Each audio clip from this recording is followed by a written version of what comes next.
Calada, minha sogra. Durante 5 anos, considerei a senhora e o meu sogro como a minha verdadeira família, mas vejo agora que os dois me viam apenas como uma idiota útil, um escudo cego para esconder um criminoso. O meu marido, dado como morto há 5 anos após ter sido engolido pelas águas revoltas do mar durante uma tempestade de inverno ao largo da Nazaré. Por ele, guardei o luto durante 5 longos anos. Mandei rezar missas, cuidei dos meus sogros idosos com toda a devoção e esgotei as minhas forças para pagar as dívidas colossais que ele supostamente tinha deixado. No entanto, ao visitar um colega doente numa das clínicas de maternidade mais luxuosas e exclusivas de Cascais, os meus olhos depararam-se com uma cena em que me custava acreditar. O meu marido, que eu julgava ser pó e cinza, estava bem vivo, de saúde, com um bebê recém-nascido da sua amante nos braços. Ao lado dele, os meus sogros e a minha cunhada desdobravam-se em atenções para garantir o conforto da nova mãe. Acabei por descobrir que a falência da empresa e a trágica morte do meu marido não passaram de uma fraude meticulosamente planeada para fugir aos credores. E o meu salário como inspetora da Polícia Judiciária? Esse era apenas a fonte de rendimento que sustentava o luxo obsceno daquela família. Mas eles cometeram um erro fatal. Subestimaram-me a mim, uma inspetora no ativo, e ao meu pai, um antigo coordenador de investigação criminal da Polícia Judiciária, já reformado. No exato momento em que encostei o meu telemóvel à frincha da porta daquele quarto de hospital VIP e carreguei no botão de gravar, a teia implacável da lei já começava a apertar-se em torno de toda a sua família. A partir de agora, convido-vos a testemunhar os 5 anos absurdos que vivi e o momento glorioso de vingança em que, em nome da lei, lhes devolvi cada gota do sofrimento que me causaram. Se a minha história vos desperta curiosidade, peço que subscrevam e deixem o vosso gosto no nosso canal, Luxo e Mentiras. Então começarei a minha história. O cheiro denso e pesado da cera das velas enchia a sala apertada de luto, sufocando-me. Um fio de fumo branco dançava incessantemente sobre o rosto frio e a preto e branco de Tiago Monteiro, o meu marido, na fotografia emoldurada sobre a pequena mesa que servia de altar. O sorriso daquele homem, dado como morto há 5 anos, continuava alinhado, mas a alma, essa, parecia ausente. Na cozinha adjacente, eu, Sofia Silva, lutava sozinha contra uma montanha de tachos e panelas, preparando o tradicional bacalhau com natas e o cabrito assado para assinalar a missa do 5º aniversário da sua morte. O suor escorria-me pelas fontes, umedecendo o colarinho da minha camisa simples. Durante 5 anos, exatos 1825 dias, carreguei o título de viúva, assumindo em silêncio o papel de chefe desta casa a desmoronar-se. As mãos de uma inspetora da secção de homicídios, habituadas ao peso de uma arma de fogo, aos processos criminais e a casos complexos, estavam agora ásperas, cheias de calos de esfregar o chão, lavar louça e pagar uma dívida que eu não tinha contraído. A casa, uma moradia antiga e decadente nos becos estreitos da Mourária, em Lisboa, era escura e úmida, desprovida de qualquer calor humano. O ar era preenchido apenas por suspiros intermináveis e olhares de desconfiança que me gelavam até aos ossos. Foi então que a minha sogra, Dona Maria do Carmo, entrou na cozinha. Tinha os olhos inchados. O lenço que apertava nas mãos estava úmido de lágrimas de crocodilo. Olhou para a fotografia do filho e começou o seu choro ensaiado, com a voz rouca. Ai, o meu Tiago, o meu menino, já lá vão 5 anos, desde que deixaste a tua pobre mãe e o teu pai neste vale de lágrimas. A tua mulher a carregar sozinha o fardo das tuas dívidas. Se aquela maldita empresa não tivesse ido à falência, não terias tido aquele fim trágico no mar. O meu coração de mãe idosa parece que vai rebentar de tanta dor. Não olhei para trás. Continuei a cortar os legumes num ritmo maquinal. O som da faca a bater na tábua de madeira ecoava ruidosamente, como se eu tentasse cortar aqueles suspiros falsos que me assombravam os ouvidos diariamente. Eu já conhecia o teatro de cor. Em dias de aniversário de morte, épocas festivas ou quando os credores apertavam, a minha sogra caía sempre de cama, prostrada. Chorava compulsivamente, apelando à compaixão da nora boazinha. Dona Maria do Carmo aproximou-se e agarrou-me os ombros com as suas mãos ossudas. O tom de choro transformou-se num sussurro calculista. Sofia, minha filha, eu sei o quanto tens sofrido. Graças a ti, nestes 5 anos, o nosso Tiago deve estar a descansar em paz, lá no céu. Mas este mês, os credores andam a apertar muito conosco. Precisamos de pagar os 15.000 euros de juros daquele agiota de que nos servimos para pagar as propinas da Inês. E o teu sogro passa as noites a tossir, sem um tostão para os remédios. Onde é que esta velha mãe se pode encostar senão a ti? Fechei os olhos e engoli em seco o suspiro profundo que me rasgava o peito. A fadiga física e mental pesava sobre os meus ombros de polícia. A minha boa-fé parecia desgastar-se aos poucos perante aquela onda de ganância. O meu instinto e o meu treino de investigadora alertavam-me para o facto de haver algo de muito artificial naquela miséria. A minha sogra vestia blusas de seda antigas, mas caras. Do pátio chegava frequentemente o cheiro a tabaco importado. Fumo de charutos de luxo que o meu sogro fumava em segredo, uma contradição gritante com as queixas de pobreza extrema. Contudo, o afeto por aqueles que eu considerava os meus pais e o sentido ético de responsabilidade obrigavam-me a fechar os olhos à suspeita. Nesse momento, a minha cunhada, Inês, entrou na cozinha com movimentos arrastados e preguiçosos. Fez menção de pegar num molho de coentros para ajudar, mas os seus olhos ansiosos cravavam-se na minha carteira em cima da mesa. Com uma voz melíflua e cheia de segundas intenções, lançou a isca. Cunha, deves estar estourada depois daquele mês fora em serviço. Ouvi dizer que resolveste um caso enorme e recebeste um louvor do diretor nacional e até um bônus chorudo. Dizem que foram milhares de euros e que te aumentaram o ordenado. Fico tão feliz por ti. As perguntas descaradas e despudoradas de Inês caíram como água gelada sobre a minha paciência. Durante anos, ela viveu como um parasita à minha custa, desde as propinas da faculdade até a mesada para as saídas no bairro Alto. Aos olhos dela, eu era apenas uma caixa multibanco humana. Virei-me e lancei-lhe o olhar cortante e frio de uma inspetora da PJ. Ela encolheu-se e baixou a cabeça de imediato. Respondi num tom isento de emoção. O bônus foi o tabelado por lei, e mal vai dar para pagar a farmácia do teu pai.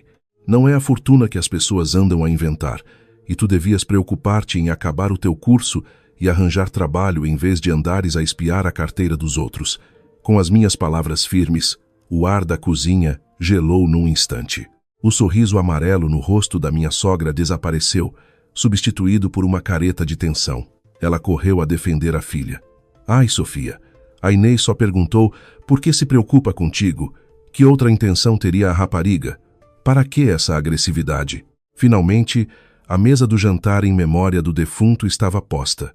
O fumo das velas escondia os rostos hipócritas daquela família enquanto fingiam rezar e lamentar a sua sorte. Afastei-me um pouco, observando com frieza a família do meu marido, a implorar por prosperidade e alívio financeiro. Havia um muro invisível, uma barreira de alienação que me separava deles. Durante 5 anos, sacrifiquei tudo até as poupanças do meu próprio pai para sustentar aquela família e pagar as dívidas.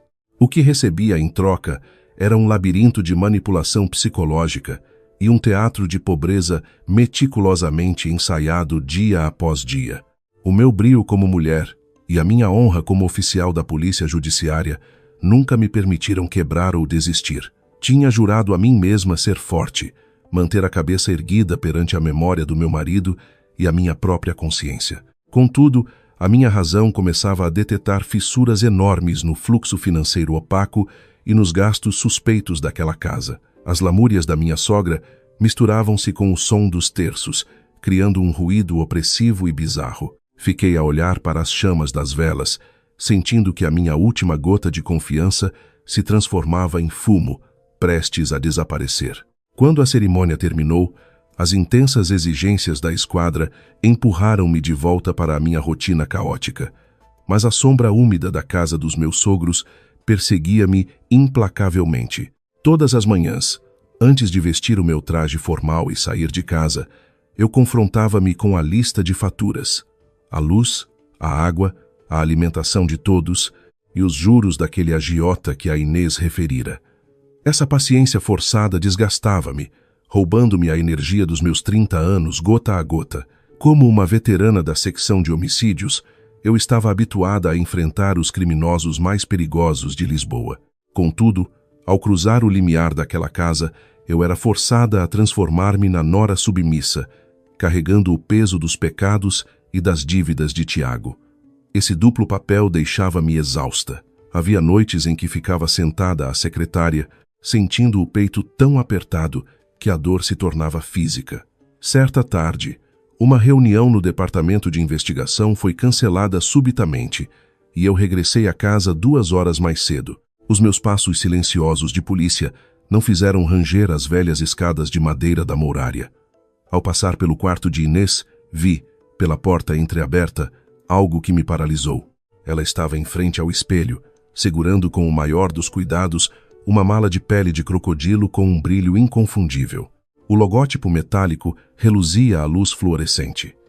Os meus olhos, treinados a identificar redes de contrabando de luxo, reconheceram imediatamente a costura imaculada, a textura da pele e a estrutura perfeita. Aquilo não era uma falsificação barata da Feira da Ladra. Era uma edição limitada da Hermès, avaliada no mercado em mais de 30 mil euros. A porta rangeu com uma corrente de ar e Inês deu um salto, atirando a mala para o fundo do roupeiro em pânico. A cor fugiu-lhe do rosto quando me viu à porta. Começou a gaguejar, aterrorizada. S. Sofia, chegaste tão cedo. Nem te ouvi entrar. Apanhaste-me de surpresa. Entrei no quarto e lancei um olhar perfurante para a porta do roupeiro, acabada de fechar. Perguntei com a maior naturalidade possível: onde arranjaste aquela mala? É muito bonita. Inês soltou um riso nervoso, esfregando as mãos compulsivamente. Aquela mala é uma imitação rasca que comprei na internet. Custou-me uns 30 euros.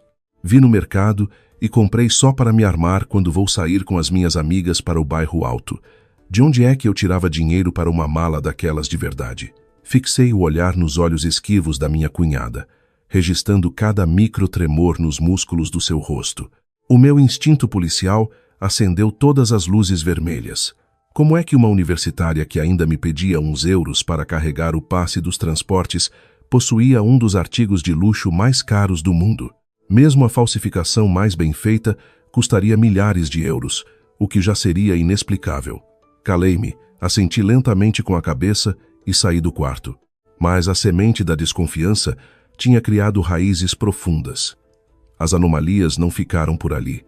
Dias depois, ao anoitecer, estava eu a apanhar a roupa estendida na varanda do 3. Guero andar, quando olhei para o quintal traseiro, escuro e abandonado. O meu sogro, que supostamente sofria de uma doença pulmonar grave e passava os dias acamado, estava escondido nas sombras do muro. Olhou em redor para garantir que estava sozinho, acendeu o isqueiro e puxou o fumo profundamente. À luz fraca da chama, vi com uma clareza cortante o brilho dourado do maço de tabaco que segurava. Eram Davidoff importados, edição premium. Charutos em formato de cigarro que só as classes mais altas consomem. Um único maço custava o equivalente a 3 dias de ordenado de um funcionário público comum, aquele mesmo homem que, de manhã, tossia compulsivamente sobre uma tigela de papas ralas, implorando-me dinheiro para os comprimidos, estava agora a deleitar-se nas sombras com o luxo supremo. Fiquei petrificada na escuridão da varanda. O vento frio do Tejo bateu-me no rosto, mas não era tão gelado como a verdade que se desenrolava à minha frente.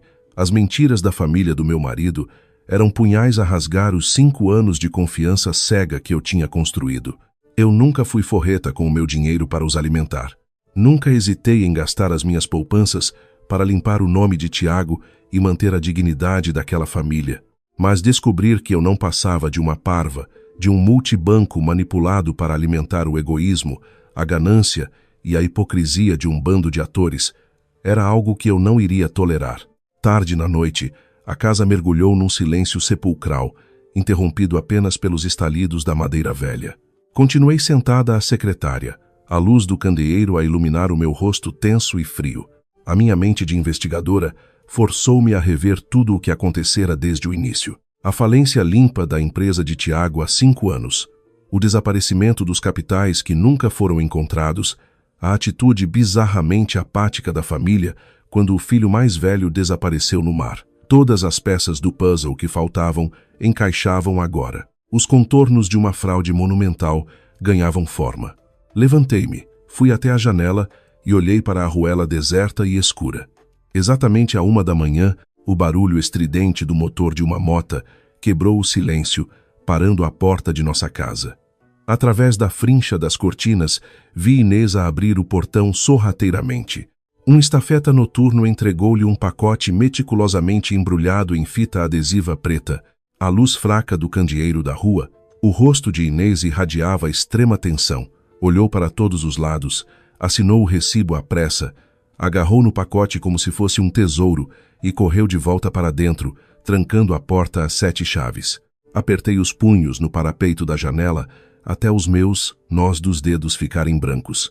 Os meus olhos estavam gelados, repletos de uma frieza assustadora. A luz da manhã seguinte nem conseguiu atravessar as pesadas cortinas do escritório de João Silva, o meu pai. Apesar de reformado, o antigo coordenador da Polícia Judiciária mantinha a postura imponente de um leão da lei. Os seus olhos, perspicazes como os de uma águia, pareciam ver através das paredes.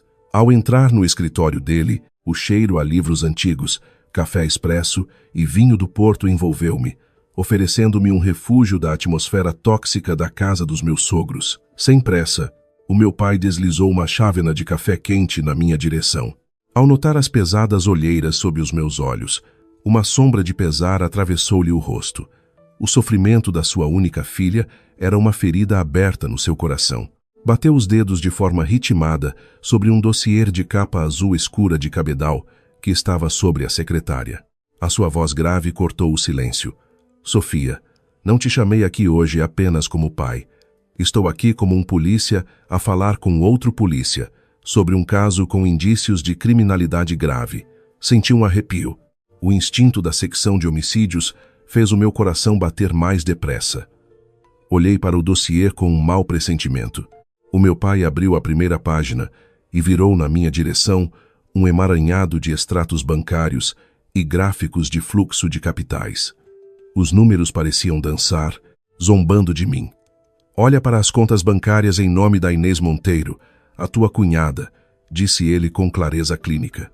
Nos últimos 3 anos, o volume de transações a entrar nas contas pessoais dessa rapariga ultrapassou os 10 milhões de euros, tudo levantado em dinheiro vivo ou transferido para empresas fantasma em paraísos fiscais, nomeadamente na Madeira e nas Ilhas Caimão. Os meus olhos arregalaram-se perante os números impressos a preto e branco. A mala da Hermès e o pacote de madrugada encaixaram de forma avassaladora na minha mente. O meu pai virou a página, revelando os relatórios financeiros da empresa do Tiago antes de ser declarada insolvente. O olhar do meu pai tornou-se afiado como uma lâmina de autópsia. A insolvência do Tiago Monteiro há 5 anos cheirava a esturro, ativos fixos, máquinas, até o pavilhão industrial. Tudo se evaporou de forma tão meticulosa que os liquidatários judiciais não encontraram um único cêntimo de valor para distribuir pelos credores. Isto foi um esquema de ocultação de patrimônio desenhado por alguém profundamente conhecedor da lei econômica e bancária. Senti como se milhares de agulhas estivessem a espetar-se no meu peito. A guerra entre a emoção de pertencer a uma família e a racionalidade gélida de uma inspetora estalou dentro de mim. Durante 5 anos, apoiei-me na crença de que honrava o luto. Eu achava que Tiago fora uma vítima da crise, por isso trabalhei até a exaustão para limpar o seu nome. Custava-me aceitar a monstruosidade. Aquelas pessoas que eu chamava de família, que eu alimentava do meu suor, estavam a desviar milhões enquanto fingiam viver na miséria absoluta, drenando até o último cêntimo da minha conta. Contudo, a lógica infalível do meu pai, um mestre da investigação criminal e as provas forenses documentadas que não sabiam mentir, desferiram um golpe fatal na minha teimosia. Peguei nos extratos com as mãos trêmulas. As empresas de fachada, usadas para a lavagem de dinheiro, estavam todas ligadas a antigos parceiros de negócios do Tiago. Os fios invisíveis começavam a brilhar sob a luz da verdade. Olhei para o meu pai e, com a voz embargada, mas tentando manter a postura de polícia, tentei uma última defesa estéril. Pai, será possível que a Inês tenha feito fortuna com negócios na internet ou criptomoedas e não nos tenha dito por vergonha? O meu pai suspirou suavemente, levantou-se, aproximou-se e colocou as suas mãos firmes nos meus ombros. O seu olhar de coordenador cedeu lugar ao de um pai protetor. Ele conhecia o coração da filha, sabia que a minha lealdade e sentido de dever me tinham acorrentado àquele covil. Com uma voz que soou como uma sentença final para acabar com a minha ingenuidade, declarou: Eu gostava muito que estivesse certa, Sofia. Como pai, rezava para que a minha filha não fosse vítima de um golpe tão sujo e doentio. Mas o meu faro de polícia de 40 anos diz-me que aquela casa não é um lar. É o covil de uma quadrilha. É a estação de transbordo de dinheiro negro. Desperta, Sofia. Ou serás tu a manchar essa farda da judiciária por causa da corja em que te meteste. Quando saí da casa do meu pai, o calor nas ruas de Lisboa era sufocante, mas o interior do carro parecia um congelador. Sentada no lugar do pendura, apertava as mãos com tanta força que os nós dos dedos estavam lívidos. Os milhões de euros impressos naqueles papéis confidenciais rodopiavam na minha mente. O carro estacionou na entrada principal de um luxuoso hospital privado em Cascais. O meu pai tinha sugerido uma paragem rápida para visitar um velho colega de esquadra que ali estava internado. Respirei fundo, tentando sacudir o nojo que sentia pela minha família adotiva.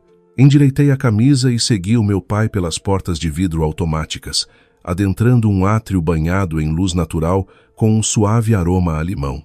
Após quase uma hora no quarto do ex-polícia, onde escutei em silêncio as histórias nostálgicas de dois veteranos, saí para o corredor à procura de ar puro. A pressão no meu peito tornara-se insuportável. O meu pai seguiu-me para me confortar. Mas, num segundo, os meus pés colaram-se ao mármore brilhante do chão.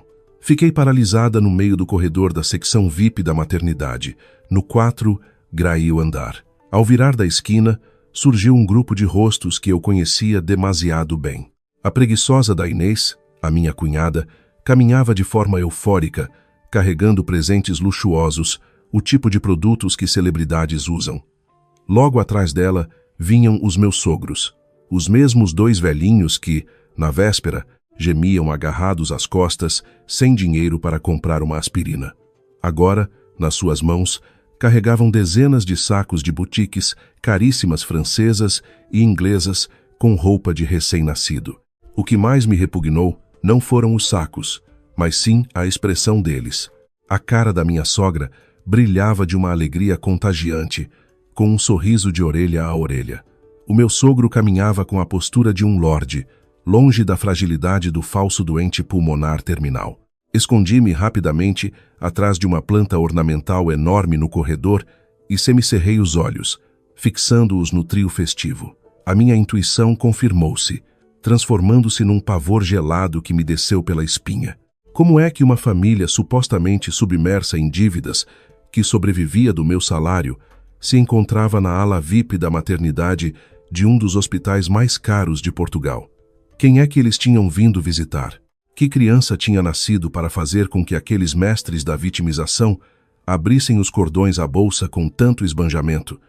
Olhei de relance para o meu pai.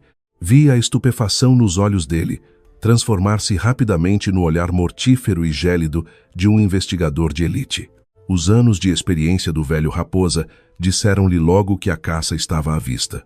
Sem dizer uma palavra, o meu pai fez-me um gesto militar para me manter calada e acenou com a cabeça a ordem silenciosa para seguir os suspeitos.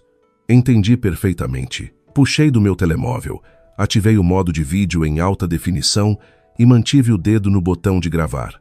As lágrimas da viúva e o afeto da nora evaporaram-se. Ficou apenas o instinto letal da polícia no terreno. A família do meu marido estava cega de euforia, totalmente alheia aos dois pares de olhos profissionais que o seguiam na sombra do corredor. O grupo parou diante de uma pesada porta de madeira de carvalho. Na placa dourada lia-se Suíte Presidencial 501. Encostei-me à parede, com o coração a bater a uma velocidade estonteante. A câmara do meu telemóvel estava apontada para o pequeno visor de vidro da porta. A luz quente do interior revelou um cenário de uma crueldade avassaladora que me fez gelar o sangue nas veias. O homem para quem mandei rezar missas, pelo qual chorei rios de lágrimas durante 5 anos e pelo qual abdiquei da minha juventude. Tiago, o meu falecido marido, estava perfeitamente vivo, de pé no meio do quarto. Ele não fora engolido pelo mar. Estava vestido com uma camisa de seda de marca, de cabelo penteado impecavelmente, com as bochechas coradas de quem vive a grande vida, sem qualquer sinal de privação. Nos seus braços, aconchegava um bebê recém-nascido, olhando para a criança com um orgulho paternal indisfarçável. Deitada na cama articulada do VIP, estava uma jovem lindíssima, a sua amante, sorrindo triunfante como se tivesse ganhado a lotaria. A minha sogra, assim que cruzou a porta, atirou-se aos braços de Tiago em lágrimas, mas, desta vez, não eram as lágrimas falsas para cravar a nora. Eram lágrimas de amor genuíno e puro por um filho amado. Entre soluços e sorrisos exclamou: "O meu menino, meu rico filho, o que tu sofreste nestes 5 anos, escondido no estrangeiro. Mas agora que aquela empresa Tuga faliu de vez e as dívidas prescreveram, já podes vir cá ver o teu herdeiro, a continuação do nosso sangue." Tiago soltou uma gargalhada solta, beijou a testa do bebê e olhou para a mãe com um ar de vencedor. "Não te preocupes com nada, mãe. Eu deixei tudo milimetricamente planeado. Os credores e a idiota da minha mulher polícia nunca na vida vão sonhar que eu estou vivinho da Silva." Inês intrometeu-se na conversa com o seu sorriso perverso e arrogante. Deu um toque no ombro do irmão. "Podes estar descansado, mano. O dinheiro que desviaste das offshores e mandaste para a minha conta. Já comprei terrenos. Montei o esquema todo. Tudo lavadinho e legalizado através de fundos imobiliários. Ninguém levanta suspeitas. A tua velhota lá em casa continua a desunhar-se para te pagar os agiotas de meia tigela. Mas que mulherzinha tão estúpida, a sério." O meu mundo fragmentou-se. Uma surdez momentânea bloqueou-me os ouvidos e a minha mente girou violentamente. A minha dignidade como mulher, a minha juventude deitadas ao lixo, a confiança absoluta e o sacrifício cego, tudo reduzido a uma comédia reles, a um bilhete premiado que esta corja nojenta usava para se enriquecer. Fechei as portas à felicidade. Comi pão com manteiga e usei roupas velhas para pagar as dívidas deste burlão canalha, que passava o tempo a abraçar a sua amante com milhões no banco, enquanto a sua família de parasitas me secava o tutano. A dor de ser rasgada por dentro cortou-me a respiração. As pernas tremeram-me sobre o chão ascético do hospital, prontas a ceder. O choro da humilhação inundou-me os olhos. Contudo, o orgulho inquebrável da judiciária e a honra da minha farda impediram-me de derramar uma única lágrima na frente destes criminosos deploráveis.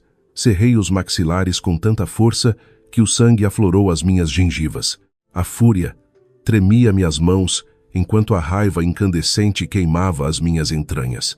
No exato momento em que ponderava arrebentar a porta a pontapé e despedaçá-los com as minhas próprias mãos, a mão pesada, firme e reconfortante do meu pai pousou no meu ombro. Os olhos do antigo coordenador da PJ emanavam a aura inabalável do juízo final. "Calma. Grava. Temos prova material suficiente para puxar as redes", sussurrou ele, com o tom de autoridade de sempre. As palavras do meu pai foram o balde de água fria que apagou a minha histeria, devolvendo-me a frieza analítica de um agente da lei. Respirei fundo, forcei as lágrimas de volta aos olhos e carreguei com firmeza no ecrã. O telemóvel registrou cada pixel, cada confissão de lavagem de dinheiro, cada insulto de fraude e ocultação de capitais. O motor do carro do meu pai rosnou enquanto deixávamos os portões luxuosos daquele hospital privado de Cascais para trás. No lugar do passageiro, eu continuava imóvel, de mãos agarradas aos vincos das minhas calças formais. O suor frio escorria-me pela testa. O silêncio dentro da viatura era pesado, rompido apenas pelo bater violento do meu coração, o som dos últimos vestígios de uma juventude roubada que se despedaçava. Mas não chorei. O meu rosto calcificou-se numa máscara de aço implacável. A dor dilacerante converteu-se na pura energia, fria e letal, de um polícia prestes a invadir um covil de criminosos. Os meus olhos cravavam-se no vazio em frente, com um foco afiado. Entregar-me ao desespero ou chorar naquele momento seria desonrar o distintivo que carregava ao peito. O meu pai olhou pelo retrovisor e compreendeu imediatamente. O meu silêncio era a calmaria opressiva antes do tsunami de retaliação legal que não daria quartel. Sacou do telemóvel encriptado e ativou o altifalante. Ligou para a Unidade Nacional de Combate à Corrupção da PJ. Em 2 toques, ouviu-se uma voz grossa e institucional do outro lado. O meu pai não fez rodeios. A sua voz ribombou. Daqui fala o ex-coordenador João Silva. Obtive prova audiovisual, documental e testemunhal de falsificação de documentos, fraude qualificada, evasão fiscal e branqueamento de capitais cometidos por Tiago Monteiro, dado como morto há 5 anos, com o envolvimento ativo da família. Assumi a ligação. Com uma voz cortante, isenta de qualquer hesitação, forneci o briefing completo. Localização do hospital, identificação da sogra Maria do Carmo, do sogro Antônio e os detalhes escrupulosos dos fluxos financeiros controlados pela cunhada Inês e pela amante de Tiago. A engrenagem judiciária ativou-se de imediato do outro lado. Foi dada a ordem de coordenação com o Ministério Público para o envio urgente de mandados de busca. O congelamento preventivo das contas bancárias de Inês Monteiro e das propriedades imobiliárias ligadas a offshore foi decretado administrativamente. Desliguei e encostei a cabeça ao banco, arfando pesadamente, encarando a monstruosa realidade de ter alimentado os meus próprios traidores durante anos. Desceu sobre mim uma iluminação sinistra. Chorar ou implorar não estava no meu guião. A única retaliação verdadeira e triunfal que uma oficial da polícia judiciária podia infligir era virar todo o peso da justiça contra eles. Iria retirar-lhes o ar que respiravam, o dinheiro sujo, o falso prestígio e a liberdade. Enganaram-me e usaram a minha empatia como escudo. Agora transformaria essa mesma casa numa cela que encerraria para sempre a sua cobiça. O carro aproximou-se das ruas antigas da Mourária. Os parasitas ainda não sabiam que uma espada de Damocles invisível estava prestes a decepar-lhes a fantasia. Recuperei a minha cadência de respiração habitual. A batalha final exigia paciência para deixar a presa exibir-se até ao último momento. O meu pai assentiu com orgulho. Vai tu primeiro. A equipa de intervenção chega em 15 minutos. Deixa-os fazer o último ato do teatro. Desci do carro num passo medido. Na sombra das ruelas empedradas, usei o espelho de uma mota ali parada para recompor o cabelo e o colarinho da camisa.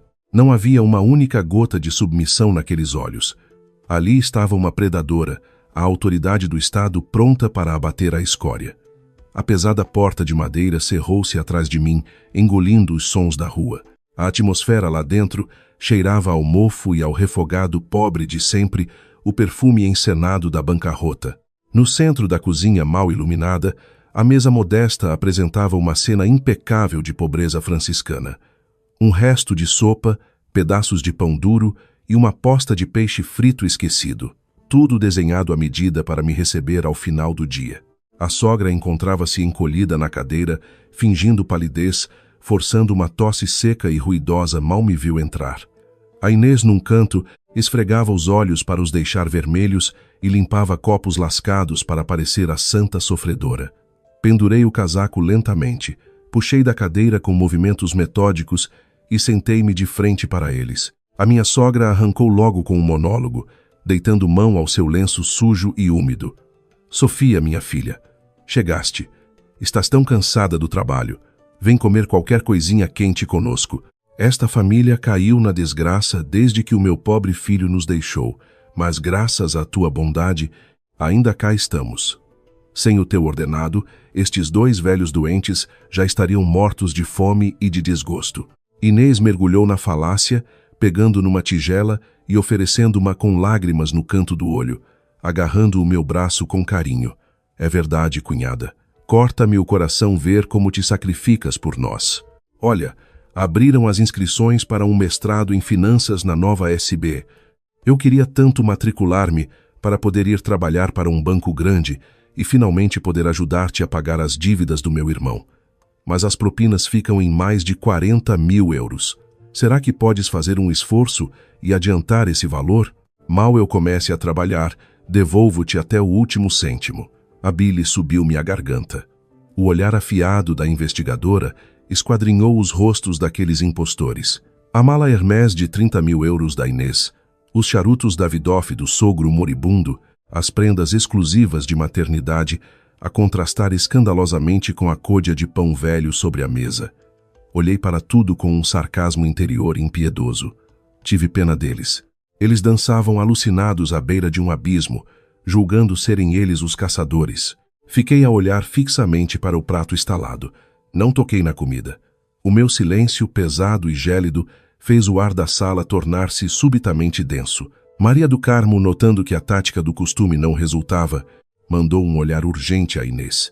A rapariga tentou agarrar novamente a minha mão para arrancar-me os 40.000 euros pela via emocional. Afastei a minha mão com a precisão de um cirurgião e pousei os talheres de forma que o baque ruidoso calasse as ideias mirabolantes dela. Inclinei levemente a cabeça, esboçando um sorriso glacial e afiado. Fixei o meu olhar, incisivo como a ponta de um canivete, nos olhos agitados da minha sogra. A minha voz, clara, grave e demorada em cada sílaba, ecoou pelas paredes úmidas. Sogra. Chegou-me aos ouvidos que hoje nasceu um bebê muito especial ali para as bandas de Cascais. Deve estar tão cansada por passar o dia na maternidade a dar mimo. Coma lá a sua sopinha que precisa de forças. O tempo parou. A temperatura da cozinha desceu ao ponto de congelação. Aquela frase, tão casual quanto mortífera, rasgou de alto a baixo a máscara de todos os presentes, deixando o tumor exposto ao ar. A minha sogra petrificou-se. O sorriso amarelo caiu.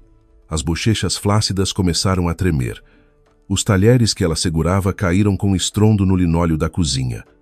Ficou lívida, da cor do giz, com os olhos muito esbugalhados.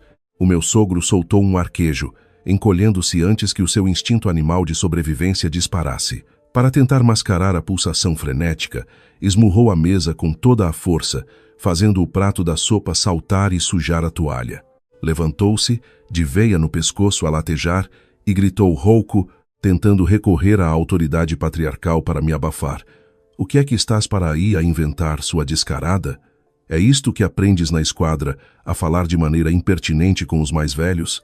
Quem te meteu essas aldrabices e calúnias na cabeça contra os teus próprios sogros? Eu não pisquei os olhos.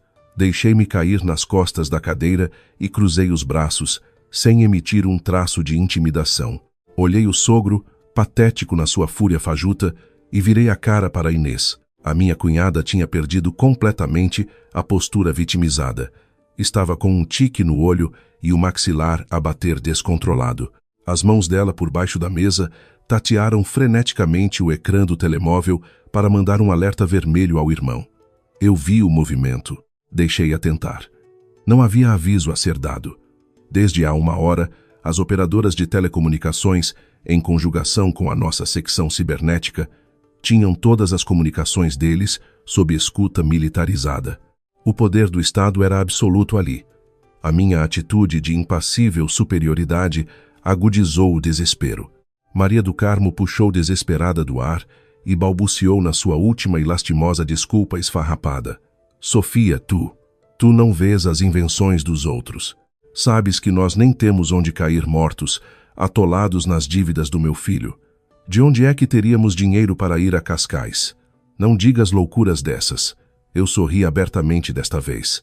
Um sorriso de puro desprezo por aquela figura miserável e cínica que tentava consertar uma máscara rasgada.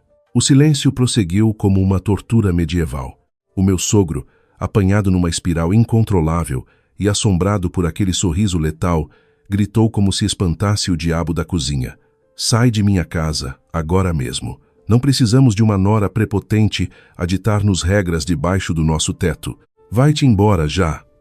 Nesse instante, a porta principal de carvalho que dava para o beco da Mourária foi rebentada com um baque colossal, inundando o corredor escuro com a ofuscante luz dos focos portáteis. As botas militares das equipas táticas ecoaram com um estrondo ensurdecedor, pisoteando o orgulho falso do meu sogro e imobilizando a fuga. À cabeça do pelotão, o meu pai, João Silva, de peito feito e semblante de granito, com a sua equipa da PJ e procuradores do Ministério Público, a flanqueá-lo. Na sua mão direita, repousava o mandado de busca com os selos vermelhos e úmidos do juiz de instrução. Maria do Carmo tombou inanimada na cadeira, escorregando, amordaçada pelo pânico absoluto. De seguida, soou um ruído alto de pancadas metálicas vindas da porta dos fundos. Na penumbra da ombreira da cozinha, apareceu Tiago. A camisa de seda chique do hospital estava amarrotada, o suor colava-lhe o cabelo. Pelo que vi, ele, com instinto de rato, pressentiu o perigo, entrou à pressa pelas traseiras da moradia para agarrar documentos falsos, passaportes e um maço de notas, e pensava evaporar-se dali. Acreditava ser invisível, sem saber que o perímetro da mourária fora completamente bloqueado pelos carros descaracterizados da polícia. Tiago parou e olhou estupidamente para as armas, para a equipa da PJ e para os coletes identificativos. Tornou-se branco como o leite talhado, e os joelhos desmoronaram-se, caindo violentamente contra o pavimento de pedra, balbuciando num gemido arrastado. Ali estava ele, o burlão genial, de cara no chão sujo do seu teatro. Os sogros acordaram bruscamente para o abismo, percebendo que a viúva dócil que servira de burro de carga era, na verdade, a teia de aço fatal que os estrangulara a todos. Levantei-me. O ruído áspero da cadeira plástica, a empurrar o chão de pedra, roubou todas as atenções. Os meus anos de sacrifício por conta de uma paixão falsa pulverizaram-se como dinamite. Avancei sem hesitar. Com um gesto limpo, atirei o pesado dossiê azul com os relatórios das contas bancárias, as frotas imobiliárias, os paraísos fiscais, atirando-o no meio da toalha de mesa. O baque fez os papéis espalharem-se pelo prato, com peixe e migalhas ralas. Não havia mais compaixão e não restava nada da nossa ligação matrimonial. Era o acerto de contas do procurador para com os indigentes morais. Aproximei-me, invadindo o espaço de Maria do Carmo, olhando do alto a sua fragilidade patética. A minha voz ríspida, perfeitamente nítida, ecoou e fuzilou até a Inês, que soluçava baixinho a rogar a Deus. Calada, minha sogra. Durante 5 anos, considerei a senhora e o meu sogro como a minha verdadeira família, mas vejo agora que os dois me viam apenas como uma idiota útil, um escudo cego para esconder um criminoso. Não havia um pio. Inclinei a cabeça e continuei a sentença de morte. Vocês os dois, brilhantes atores, acharam que usar testas de ferro e sociedades fantasmas sediadas na madeira com fundos para o exterior seria um plano sem brechas. Engraçado. Todas as contas e as empresas da Inês Monteiro, bem como as offshores da amante, encontram-se hoje às 15 horas congeladas, apreendidas preventivamente pela PJ sob as ordens do juiz. Tudo bloqueado. A torneira do luxo secou. A Inês desfez-se em prantos. O ecrã do telemóvel rachou no chão. Olhei para o sogro e encerrei o último prego daquele caixão familiar, tocando no papel vermelho de penhora que estava no topo do monte de folhas. Além das contas, as courelas de terreno que compraram, e esta mesma espelunca em que habitam, estão legalmente sob arresto urgente, confiscadas como garantia do Ministério Público para indemnizar as dezenas de credores e o Estado português que vocês usurparam em milhões durante 5 anos. Como tal, vocês vão ter que sair desta casa com as mesmas mãos limpas e bolsos furados que me impingiram desde que puseram a vossa máscara da pobreza. A demolição total que as minhas palavras infligiram acabou com o resto de vida que havia em Inês. Desceu para o chão poeirento da cozinha, arrastando-se até os meus pés, e cravou as unhas nas minhas calças pretas. Agonizou com guinchos histéricos. Sofia, cunhadinha, ajuda-me. Pelo amor de Deus, eu só fiz o que o meu irmão me mandou. Eu não sei de nada. Juro, eu não quero ir presa, por favor. A cena dantesca inspirou-me um sorriso retorcido de repulsa, mesclado com a amarga catarse de justiça. Era ela a megera que se ria com a amiga do meu atraso em contas, a mesma que tinha a lata de me cravar 40.000 euros. Estava a pagar agora as faturas com o desespero mais obsceno de uma burla mal concretizada. Puxei o meu pé livre, sacudindo-a como uma barata enojante, recusando-lhe um pingo de clemência, pois ela foi a arquiteta que lavou o sangue do meu suor no banco.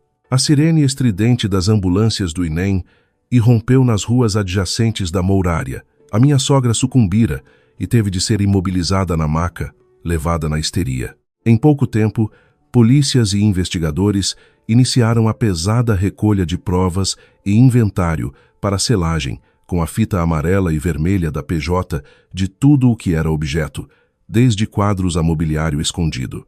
O meu ex-sogro, Antônio, sentou-se num banco encostado à parede escura, as gengivas sem dentes cerravam a baba de derrota final. Pobre lacaio enlouquecido. Passei pelas costas do mentiroso sem pestanejar, subindo as escadas até o antigo quarto conjugal. Tirei do fundo do roupeiro uma pequena mala escura com rodas. Meti lá as minhas calças táticas, o coldre da pistola de serviço, roupas corriqueiras de uso. Nada deles. Tudo meu. Deslizei a gaveta da mesinha de cabeceira e retirei o pesado álbum encadernado do casamento em vermelho. Ali estavam nós, eu e Tiago, sorridentes na costa da Caparica, jurando amor eterno na basílica. Contemplei o rosto impecável do rapaz, a quem jurei lealdade. Olhei sem saudosismo e, com asco solto, atirei a grossa capa do livro de memórias para cima de um monte de monos e lixo, rompendo ali aquele passado envenenado. Fui-me embora. O som metálico dos fechos e a pancada da porta a bater encerraram a fase mais obscura da minha biografia, deixando o amanhecer tocar as tiras da justiça na casa confiscada. Os jornais portugueses, noticiários locais, todos, em uníssono, estamparam na manchete a fraude engenhosa de Tiago Monteiro. O Correio da Manhã esventrou a vida deles, ao detalhe, a falsa certidão de óbito e as lavagens complexas das ilhas. Com a comoção geral da nação, credores revoltados amontoaram-se à porta daquela mesma casa na Mourária, batendo as portas e insultando a idosa chorona na televisão. Pela manhã, entrei triunfal e desimpedida na Diretoria Nacional em Lisboa. Salto alto forte no chão de granito claro do complexo, não sobrou um ombro curvado em mim. Vários colegas interceptaram-me em júbilo, apertando-me as mãos com um tremendo apreço. Sofia, a tua têmpera e rigor livraram a farda da polícia judiciária de um estigma terrível. Honraste o teu papel, miúda. Estás livre disso. No átrio gigantesco, com um cheiro aconchegante a café, lá se escorava no gradeamento o meu pai, sereno. Estendeu-me a chávena e senti o calor entrar em todo o meu torso, liberdade genuína de viver para mim mesma. 3 longos meses volvidos na Instância Central Criminal de Lisboa, Tiago foi sentenciado não à pena capital porque tal não existe em Portugal, mas o magistrado bateu o malhete na sentença limite de 25 anos em cadeia máxima, pelo acumular sucessivo de crimes de falsificação, abuso de confiança agravado e desvio de fundos de 10 milhões de euros. Inês arrastou-se até o calabouço com algemas, apanhando 12 anos, com berros agudos, ao descer a escaladaria dos tribunais debaixo do quente sol lisboeta, com a brisa a despontar do largo do Império. A farda policial moldou a minha aura. Ao canto cênico, na sombra dos pilares de pedra, aguardava Maria do Carmo esqualida, o pó de 10 anos atirado para a careca, as lágrimas presas. Ela e Antônio não detinham sequer um centavo para beber um café. A residência evaporada, o status derretido e as 2 peças essenciais enclausuradas numa masmorra ibérica. Fixei o meu olhar sereno contra o remorso azedo dela. Atravessei a calçada ignorando totalmente a defunta que vagueava ali. No carro negro junto da Sé, o meu pai esperava por mim. Destapei a tarja negra com a qual passei os últimos 5 anos, afixada no colete da PJ, e arremessei-a ao vazio para a lixeira urbana. Restou apenas as divisas doiradas, refletindo o estatuto glorioso de inspetora-chefe com distinção ao peito. O carro marchou a avenida fora, seguindo em frente na alvorada radiante de uma resiliência imponente e de um futuro esplendoroso, limpo dos sanguessugas de Mourária. Caros espectadores, por entre véus ardilosos de consanguinidade cega, a escória arrasta a virtude, mas os caminhos da justiça são longos, precisos e inevitáveis. Assim fechamos os capítulos do falso viúvo que ludibriou o Estado. Retiraram as trevas das minhas mãos e deixaram cimentado que um criminoso nunca ganha impunemente no final. Para continuarem a ver de perto o terror dos desvios alucinantes e perversões mascaradas e desmanchadas, sem pudores pelo fio da lei, lembrem-se de apoiar-nos, inscrevendo-se através de um gosto neste vosso santuário real de reportagem, o nosso canal Luxo e Mentiras. Os vossos comentários alimentam os nossos arquivos judiciários implacáveis para reportagens autênticas no futuro. Obrigado, saúde, e que o rigor impere sobre os vossos lares num amanhecer sossegado. Até a nossa próxima análise criminal.